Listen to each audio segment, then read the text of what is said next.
शांति। आज वरदानी दिवस पर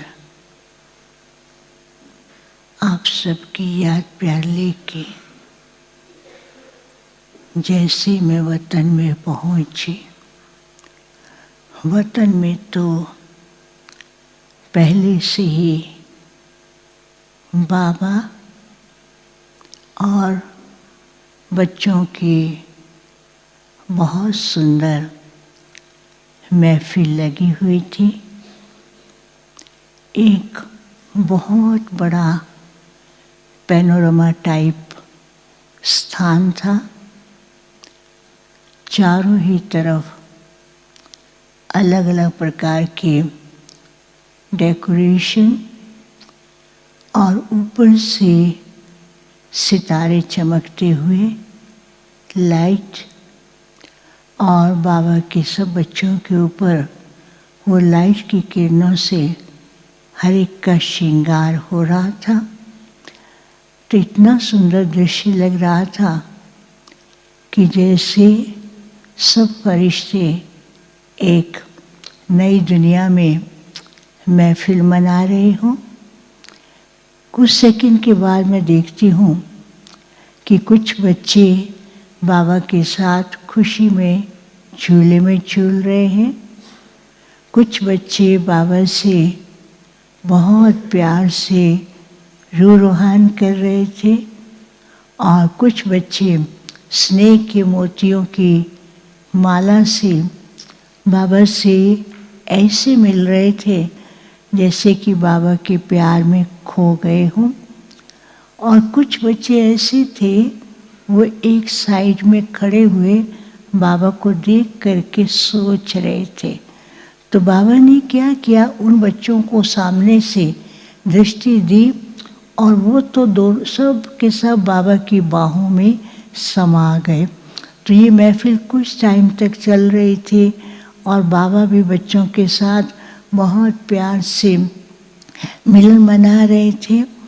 और कुछ सेकंड के बाद बाबा ने कहा, देखा बच्चे, कि जब बाबा बच्चों को वतन में बुलाता है तो बच्चे हर प्रकार की बातों से न्यारे और इतने प्यारे हैं, और बाप बच्चों के प्यार को देख करके बहुत ही खुश होते हैं, क्योंकि यही मेरे बच्चे सारे विश्व के सामने बाप को प्रत्यक्ष करने वाले, और यही बच्चे राज दुलारे भी हैं और नई दुनिया में राज्य करने वाले भी हैं। तो बाबा इतना प्यार कर रहा था, तो जैसे बाबा उन बच्चों के प्यार में खो गए थे। फिर कुछ सेकंड के बाद बाबा ने कहा कि आज बाप ने बच्चों को वतन में बुलाया है, तो बाबा बच्चों को एक गिफ्ट देंगे। तो बाबा ने जैसे कहा तो सारे खुश होने लगे। सबके पास एक छोटा सा बॉक्स आता है, और बॉक्स को दिया बाबा ने हर एक को। तो बाबा ने कहा, खोलो देखो इसमें क्या है। तो जैसे वो खोलने लगते थे वो खुलता ही नहीं था। तो उस बॉक्स के चारों तरफ 4 शब्द लिखे हुए थे। एक था बैलेंस, जो खोलने का स्थान था उस पे लिखा हुआ था बैलेंस, और दूसरी तरफ लिखा हुआ था अंतर्मुखता।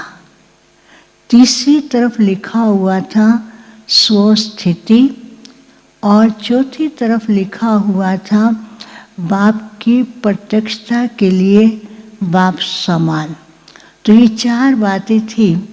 तो जैसे वो खोलने लगते थे तो पहले से उनके हाथ से बॉक्स जो है ना कभी ऊपर और नीचे होता था। तो बाबा ने इशारा दिया कि बच्चे अभी वो समय है, हर बात के अंदर बच्चों को बैलेंस रखना है। स्वस्थिति और परिस्थिति दोनों का इतना आपस में वो चल रहा है, कभी स्वस्थिति ऊपर हो जाती है, कभी परिस्थितियाँ बच्चों के ऊपर भारी पड़ जाती हैं और अभी समय अनुसार परिस्थितियों का रूप जो है दिन प्रतिदिन बदलता जाता है और भी बदलता जाएगा। लेकिन बच्चों को अपने स्व स्थिति में रह कर के परिस्थितियों के ऊपर विजय प्राप्त करनी है। इसलिए बच्चों को बैलेंस रखना बहुत ज़रूरी है। ये एक विशेष बात है कि बच्चे कभी तो बहुत खुशी में, कभी कभी बहुत मायूसी में आ जाते हैं। इसके लिए बाबा ने कहा कि बच्चों को अंतर्मुखता का भी विशेष ध्यान देना है, क्योंकि जितना अंतर्मुखी रहेंगे उतना परिस्थिति को और अपनी स्थिति को समझ भी सकेंगे और साइलेंस में रह कर के इसका विशेष ध्यान देना है। फिर बाबा ने कहा कि बाप ने बच्चों को इतने सोमान दिए हैं और उस सोमान की स्थिति में ही स्थित रहेंगे तो सदा अनेक प्रकार के वरदानों का अनुभव करेंगे।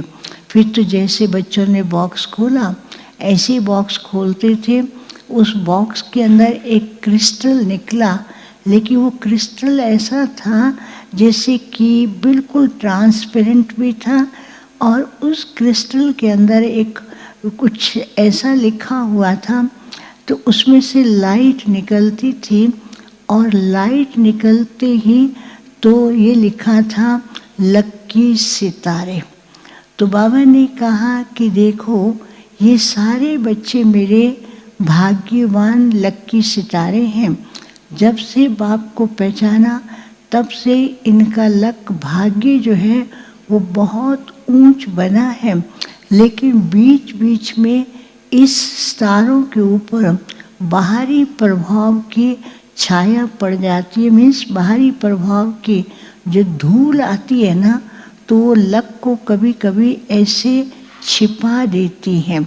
तो बाबा ने कहा कि बच्चों को ध्यान रखना है, बैलेंस रख कर के अपनी स्वस्थिति को ऐसा बनाए कि जैसे बाप ने जन्म लेते ही बच्चों का भाग्य का सितारा चमका ही दिया है, तो उस सितारे को और चमकाते रहना ये बच्चों का काम है। बाप ने तो कर ही दिया है, लेकिन अभी बच्चों को अपने भाग्य के सितारे को कायम रखना, बढ़ाना, ये बच्चों का काम है। फिर तो बाबा फिर से बच्चों को प्यार कर रहे थे। बाबा ने कहा देखो बच्चों को वैसे तो पुरुषार्थ अच्छा कर रहे हैं, लेकिन समय भी अपनी चेतावनी दे रहा है। समय से पहले अपने आप को ऐसा बनाएं जैसे कि परिस्थिति आते हुए भी वो उनके सामने आने की हिम्मत भी ना रखे और दूर से नमस्कार करे। उसके लिए बच्चों को विशेष साइलेंस का भी अभ्यास करना है। तो साइलेंस की शक्ति के आगे परिस्थितियाँ ऑटोमेटिकली शांत हो जाएंगे। तो बाबा का यही इशारा था। फिर बाबा को भोग स्वीकार कराया। भोग के बाद फिर जिनके संदेश थे उनका याद प्यार दिया और बाबा ने उनको इमर्ज करते हुए सबको याद प्यार दिया। ओम शांति।